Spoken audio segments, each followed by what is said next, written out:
Hello বন্ধুরা, কেমন আছো? আশা করছি সবাই খুবই ভালো আছো এবং ভালো থাকো, এটাই আমরা চাই।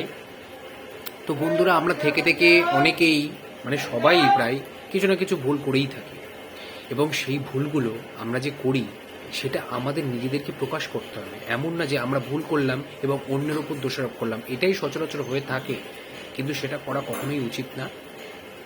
নিজের ভুল সবসময় নিজেকেই মেনে নেওয়া উচিত, তাহলে সেই ভুলটা না অনেকটা ক্ষমার যোগ্য হয়ে যায় এবং তার জন্য কোনো সমস্যারও সৃষ্টি হয় না। কিন্তু এমন কিছু মানুষ আছে, তুমি ভুল করলে, সেই ভুলটা তুমি ক্ষমা চেয়ে নিলে, কিন্তু সেটাকে তোমাকে নিচু দেখানোর জন্য সমাজের কাছে সেটা ঢাক পিটিয়ে বেড়ালো যে তুমি এটা করেছো, তুমি ওটা করেছো। এটা ঠিক নয়। তাকে সময় দেওয়া উচিত শুধরানোর। যদি সে একান্তই না শুধরায়, তখন তো তার সেটা ভুল না, সেটা বদমাইশি।